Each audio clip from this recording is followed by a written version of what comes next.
This video is the second in a series of 3 videos on the topic of salt in relation to ME-CFS, POTS and long COVID. Now in the first video I talked about how in ME-CFS there are 2 things going on at the same time. One is that there is a tendency to lose salt from the bloodstream, leading to low blood volume, and the second is that within the muscles there is a tendency to gain sodium due to pathological mechanisms, which then leads to the muscles working less well. And in that video I posed the question, would a high salt diet risk helping the one problem, i.e. the low blood volume, but actually worsen the other problem, i.e. the sodium concentrations in the muscles? And in this video I'm going to be breaking this down further and sharing with you the key concerns I have about having a high salt diet when you have ME-CFS. But first, my name is Patrick Usher and I am author of the book Understanding ME-CFS and Strategies for Healing, in which I break down some of the latest, most exciting research into ME-CFS and long COVID, as well as talking about a range of treatment strategies that I have used in order to improve my own quality of life as an ME-CFS patient. Links for that book are down below. Now, as ME-CFS patients, we are often craving salt. That happens to me too, and I know firsthand the dangers of a very low salt diet when you have ME-CFS. In fact, it actually landed me in hospital some years ago, and I did a recent video talking about my experience with profound hyponatremia. However, I have also found that if I have a high salt diet, my health can also suffer. And so for a long time I've been thinking about how to strike that balance. How much salt do I need to counteract the low blood volume versus how much salt might actually cause other problems in my body? So in this way, kind of going against a lot of what is said about high salt diets. Within the ME-CFS and POTS worlds, people are often told just to eat as much salt as you like. Meanwhile, among a lot of health influencers, particularly in the ketogenic or carnivore space, people will say, just put lots of salt on your food and your kidneys will excrete whatever you don't need. However, the truth is that if you take anything in excess, it can start to cause problems. And there is no exception to this with salt. Of course, at the most extreme end, this is why people cannot drink seawater, because the salt content is so high that it will cause such a profound state of internal dehydration and cellular chaos that people will die from it. But even when you are having a high salt diet in a more kind of normal sense, problems can still start to emerge. So in this video I'm going to be sharing with you what more recent science about salt is telling us, what kinds of problems that a higher salt diet can cause, how this might apply more specifically to ME-CFS, including to the problem of high sodium concentrations in the muscles. And then having done that, I'm going to tell you about my own experience with both low and high salt diets and the problems I've had trying to find a balance, before finally summing things up ahead of my next video, in which I will tell you what I actually do in order to try and simultaneously boost blood volume while also avoiding the risks that come with the standard high salt diet. So before we get into the kinds of problems that a high salt diet might cause, we should probably ask ourselves, what is a high salt diet? Now, if we look at people in the UK, the average salt consumption on a daily basis is around 8.5 grams. However, it would be misleading to think that that constitutes a normal salt intake from the point of view of what we have evolved to tolerate evolutionarily. There came a point in human history when people started to eat a lot more salt, and that basically occurred when, quote-unquote, we became civilized. So when we started to develop agrarian societies and moved away from being hunter-gatherers. Because at that time we had the infrastructure to develop salt mines for some people to be dedicated to that. And before that time, people were just wandering tribes and they didn't have the time for that kind of carry-on. But once we discovered the preservative value of salt, at that stage people really did start to salt their foods.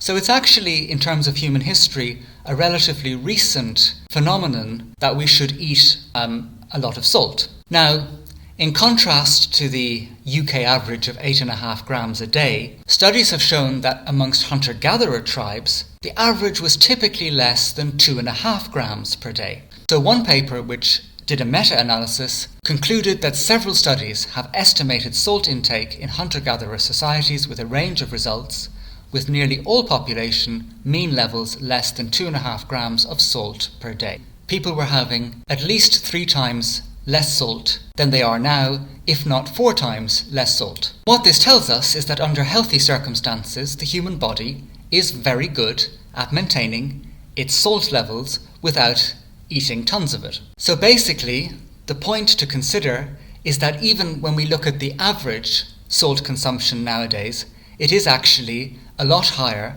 than what we used to eat evolutionarily. So for my purposes, I'm considering a high salt diet to actually include what people do nowadays, as well as amounts higher like 10 or 12 grams per day. Alright, so now let's consider why a high salt diet can be problematic. So the first is just what happens in general when you have a high salt meal. Now I already gave the example of how seawater can kill you, and that's because when you drink seawater, the salt that you're consuming by a process called osmosis will dehydrate all of the cells around it. So the salt goes in, the water from the nearby cells will be pulled out towards the salt, and this dehydrates the cells and causes massive stress. And in a much more minor way, when you have a high salt diet just normally, this process is also occurring. So you have a lot of salt, it goes in, and it will dehydrate the cells around it. Not only does this dehydrate the cells, but it causes significant cellular stress because those cells actually become damaged in this process and then have to recover.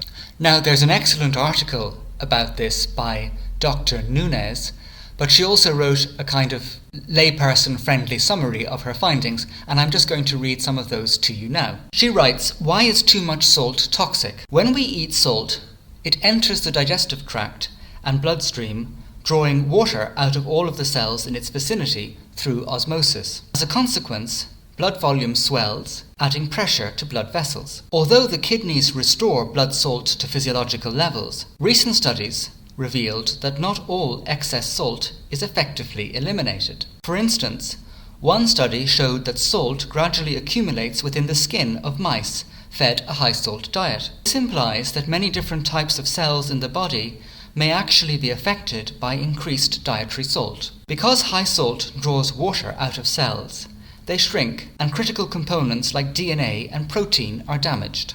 Recently, scientists showed that compression associated with cell shrinking condenses cellular components into a glass-like gel, suggesting that compression itself may directly damage components and slow intracellular signals and function. So, when we as ME-CFS patients are told to have a high salt diet, even though we will be helping with the low blood volume, these processes will also be occurring simultaneously, and we will be having this kind of cellular damage and dehydration.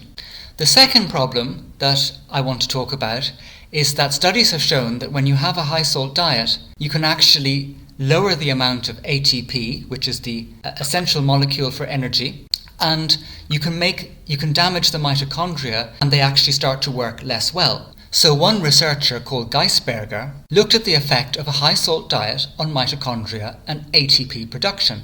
A high salt diet disrupts the respiratory chain, causing the cells to produce less ATP and consume less oxygen. So that, again, is highly relevant for ME-CFS, where we tend to have less ATP and the mitochondria are struggling. A third example of where a high salt diet can be problematic comes from a 2017 study, which is quite famous, by Titze et al. And what they did is they looked at the effects of eating 12 grams of salt per day over several months. And what they actually found is that when you are consuming salt at that level, your body actually starts to break down muscle tissue. Now, the actual reasons by which this happens are quite complicated, but I will just give you a basic idea. The main priority for the body, of course, is to survive.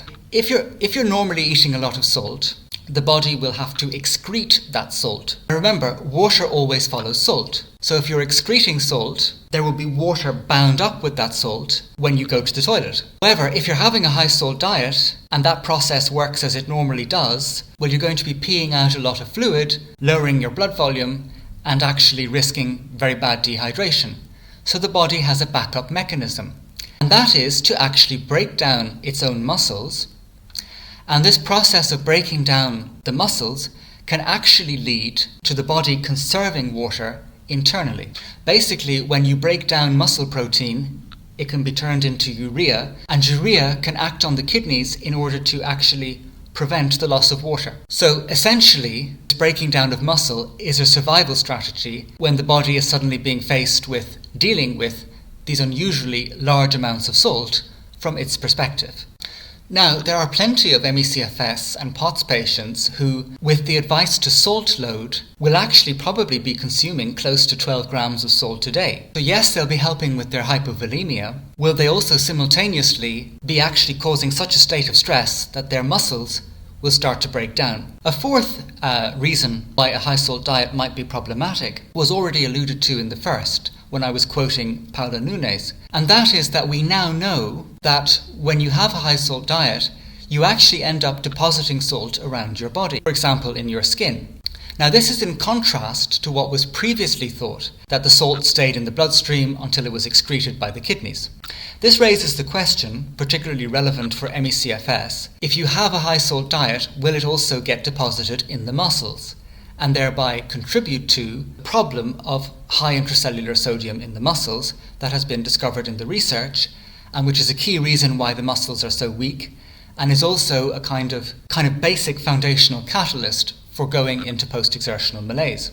See one of my previous videos if you're unfamiliar with these concepts to understand why. Now, the truth is there have not been, to my knowledge, studies looking at this question in humans.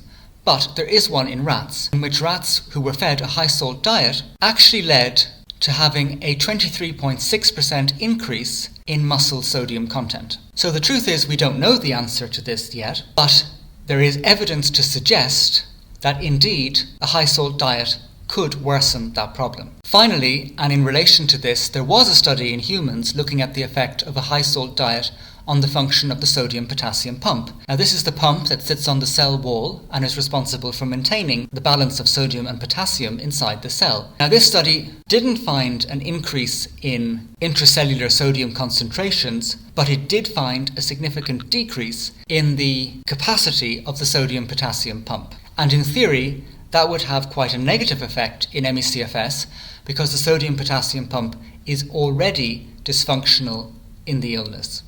So when we consider all of these reasons that I have shared with you, what we basically see is that it is actually feasible that we could be helping the one problem while causing other issues, particularly at a cellular level in the muscles with ATP production, with mitochondrial function, and perhaps actually contributing to mechanisms that can lead to post-exertional malaise. Of course, all of this is quite speculative on my part. I'm really talking about things that I've had to try and work out myself. This is not really an area that has been looked at because in general people just say eat as much salt as you want when you have these illnesses. Now there was one recent paper, which to my knowledge is the only one that has questioned the wisdom of this. That paper came out in 2022 with the title Dietary Sodium and Health, How Much is Too Much for Those with Orthostatic Disorders. The paper considered some of the more recent science of salt and the evidence that a high salt diet can adversely impact multiple target organs. They concluded that the recommendation to increase dietary salt in patients with orthostatic disorders should be done with care, keeping in mind the adverse impact of dietary salt in people without orthostatic disorders. Modest, rather than robust, increases in salt intake may be sufficient to alleviate symptoms, but also minimize any long-term negative effects. And I think that's quite a wise conclusion, as I'll go into in a little bit. So now I'm going to come to my own experience with all of this. I've had to do a lot of experimenting, and as people will know who followed my story, I ended up in a life-threatening situation and hospitalized from following a low salt diet. I find that when I have a low salt diet, I end up craving it. I feel like I develop low blood pressure, and I feel kind of symptoms of that and salt deficiency, and I also get very thirsty. On the flip side, when I have a high salt diet, I get other problems. I feel groggy, I can feel confused, and very interestingly, I can actually go into mini crashes.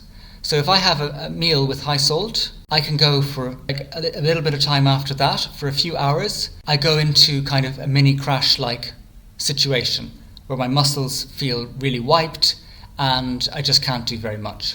And I have experimented with that, whereby I've cut down the salt bit by bit, and I have noticed that those post-meal reactions get a lot better.